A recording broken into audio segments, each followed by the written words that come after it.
Much. Thank you, schedule. But, you know, we must believe in things and still believing in them. I absolutely believe in the ordinacy of the public service for our country to become what it should be. To the extent, therefore, that I see people who are as excited about it, especially when those people are capitalists, like my dear, I Imokwede, and he ought to be. You come from a very incredible pedigree of public service by someone we all grew up calling Uncle Ig Imokwede, your father. And then your mom was the epitome of a strong stance on the fact that no society becomes without inclusion, especially understanding the importance of the role of women in development. And so nothing that I could have shifted would not be shifted so that I could be here. And I am just so glad that you're doing this fantastic work of focusing on the public service. A couple of points that I'd like to make, especially based on the work that has brought us together. Why do reforms fail? I think that my former boss did a good job of highlighting a couple of pillars that are fundamental to the emergence of reforms that have results. In the School of Politics, Policy, and Governance, what we have as our mantra is, in God I trust. Every other person must bring data. Huh? Yes, so Prof, as much data needs to be spiced into this research as possible. One of the key things that we did know, not just in policy school, but also on the basis of the practice of policy making, is that data generated through very strong diagnostics already sort of qualifies for what I think it's the Einstein. Einstein said, if I have to solve a problem and I had 1 hour, if I used 55 minutes asking the right questions, 5 minutes is sufficient for me to get to the solution. And this is where a lot of reforms fall flat on their belly. Because as many of you that are very distinguished in private sector and public sector know, you ask the wrong questions, you have the wrong solutions to a problem. And so I would hope that in the second phase of this work by these distinguished academics that have presented a good piece of research, it would be to deepen in the diagnostics of the challenges. But I want to highlight a couple of things that one came to realize. The importance of the political environment is underplayed by technocrats.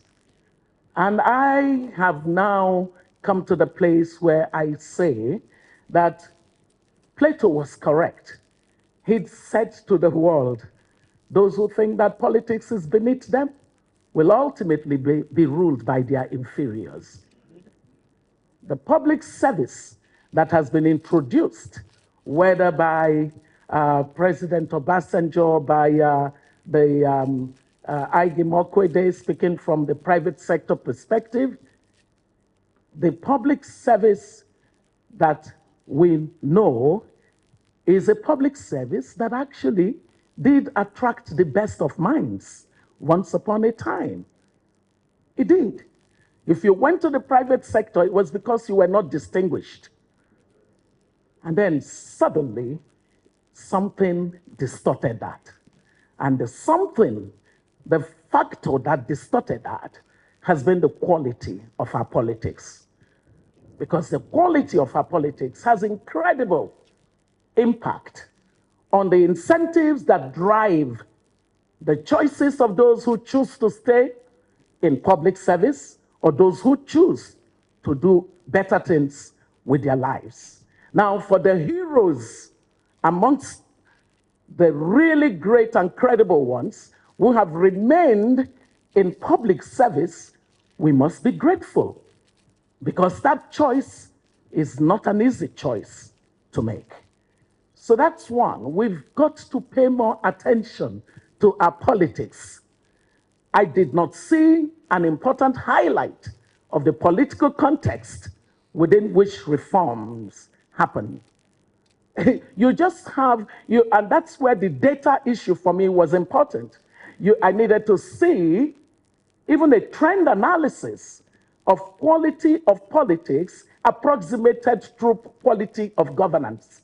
So if you looked at the good governance score of a country in a time series, it would show to you by putting side by side the quality of growth, the quality of human development index, whether it's life expectancy or it is schooling levels, and then you look at income per capita. You can use those approximations as a basis to see the super importance of politics to the development of a strong and effective, efficient public service that delivers basic goods and services, and the absolute thing that we know, that whether a country be rich or poor, the role of government is consistently about improving the quality of life of the citizens. That's why, the countries with the highest indicators are continually figuring out new ways of doing things, because that's the raison d'etre, as the French would say, for government being in existence. And so this purpose must be served. And to serve it, we must go a little back in our studies and look at what is it about our politics that trumps, pun intended, everything. What is it about our politics that trumps everything? We need to correct for it. And correcting for our politics, especially at a time of interest in seeing the country be governed better, would require candor. And that candor means that we've got to ask ourselves, what is the philosophy of any reform that we embark on in this country today? Is there a philosophy governing it? I am so glad that a man who used to run the Bureau for Public Services here, I haven't heard anybody mention, Joabak is, yes. There has to be a philosophy underpinning it. What's the philosophy on which Nigeria stands? It's often the case that you need shared vision, or rather, you need shared values. What would you say are the values that we all have agreed to share as a people? Shared values. Then you need a national vision that has been collectively agreed. A national vision. The Minister of Budget might be laughing and saying, I think we're planning on a vision. But listen to me. A national vision is not planned within the ministry. A national vision is a vision of the collective aspiration of the people of a country. And then third, you need an agreed identity, especially in a multi-ethnic, multi-religious, multi-plural society. You need a common and agreed identity so that you don't have these identities that sort of contradict when they should actually cohabit. Being a Christian, being a Yoruba person, being a Nigerian should not be irreconcilable.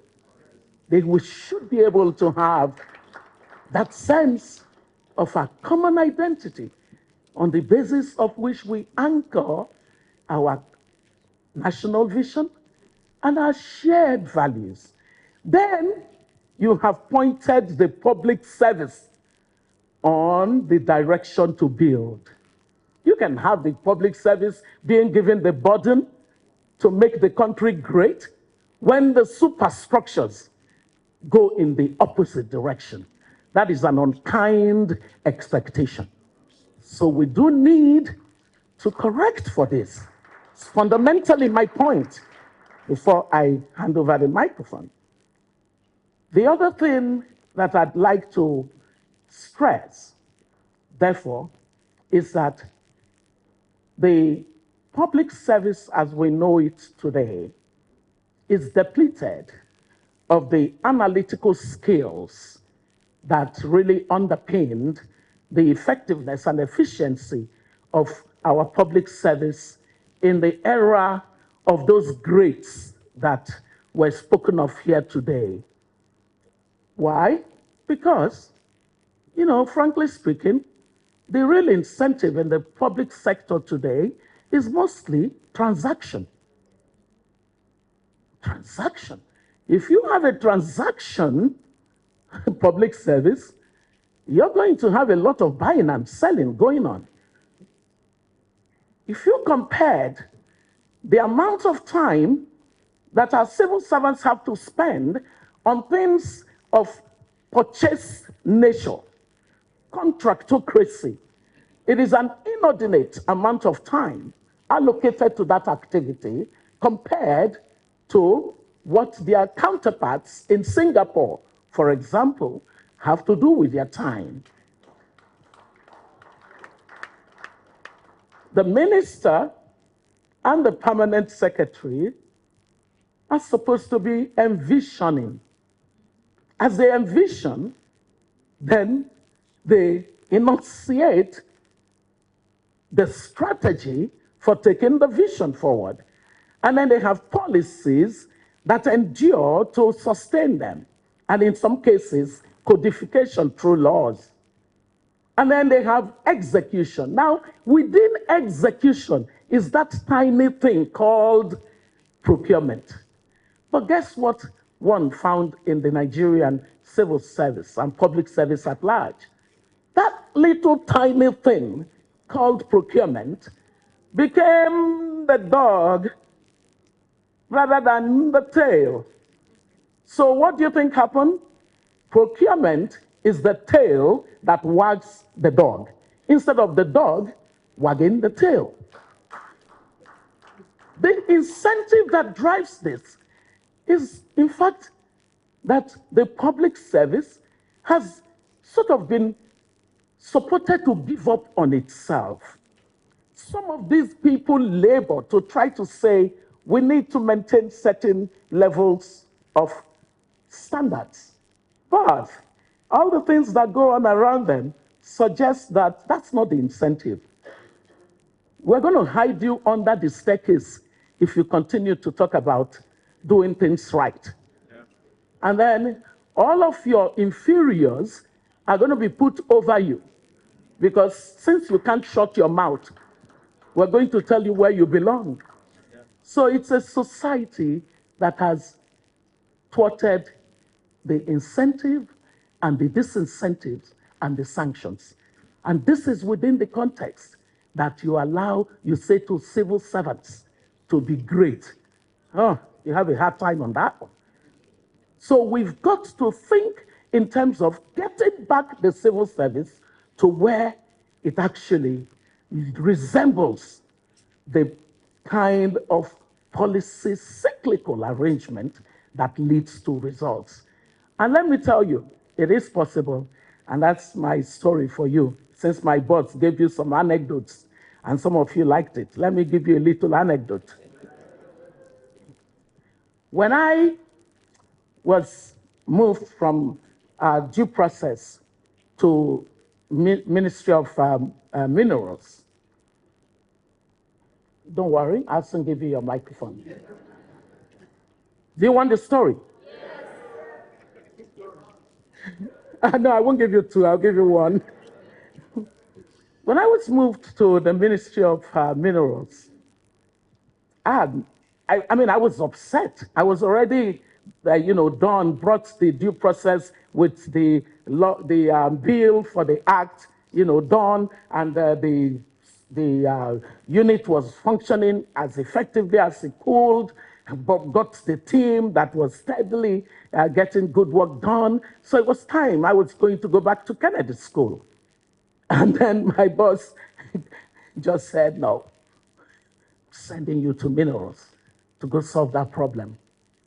And I say, if I saw a rock, I would not recognize it. I wouldn't even know that it's a rock. And you're sending me to this sector? No, I don't want to go. And he said, you will go.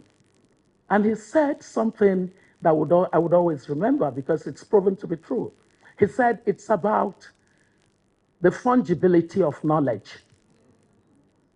Meaning that knowledge that you have in one context of how to solve problems can be replicated in other contexts. So knowledge application. And with that vote of confidence, I then agreed and I went to Solid Minerals. And when I got there and I was going to do these reforms, I did this diagnostic process that I spoke about, benchmarked Nigeria to another country that was beginning to do so well with its mineral sector. That was Chile at that time. And then took a number of other countries and the things they had done. And then I read every book that had been published on functional mining sectors around the world. And I got myself a book called Geology for Idiots. And I read it cover to cover. By this time, I was immersed in the knowledge of the sector. But guess what more I did? I sat at the feet of the public servants. And I said to them, teach me everything you know about this sector so I can be an effective minister for you. And they did. The one in particular that I pay homage to is the late Professor Shiomalomo, who became my DG for an autonomous geological survey agency of Nigeria. The permanent secretary at that time, permanent secretaries are often moved around. So he also was finding his feet in the sector. But I said to him, both of us must reform this sector. Are you ready or are you not? When we talk about collaboration between the minister and the permanent secretary, I needed it. So I had to say to him, which one will it be? Will you collaborate or will you be an adversary of the reforms? Tell me tonight which one you will be. He said, I want to collaborate. I said, okay. So we collaborated. You know where the story ends? Where the story ends is that he became such a driver of the civil service in Ministry of Minerals to support the very technical set of reforms, which we called Agenda 107 items of reforms that we needed to work on. Dr. Aboki Zawa did so well in organizing the strength of the staff of the Ministry of Solid Minerals that when the president said to me, now I'm taking you to education. And I said, leave me alone. But I ended up, guess what I bargained on? You know what my bargaining was? I am not going to education to start teaching another permanent secretary how to do the reforms with me. I will only go to education if Aboki Zawa will go with me. I got an exception. You know why I'm telling you this story? The power to do reforms, they reside amongst us. We just need to find the kinds of minds that are totally committed. And that's why, for me, What we do at the School of Politics, Policy and Governance is to find those kinds of distinguished, excelling Nigerians, like this young woman. She's a graduate of the School of Politics, Policy and Governance, and many others like her. And they go through this 11-month program, and at the end of the program, what do we move them out to be? We want them to be people of character, competence, and capacity. We have Nigerians who can become that. We can continue to be individually successful and collectively foolish and underperforming. That time is over, Ig, and if that is why you and Fove are this excited about what you do, you know you've got a comrade in me.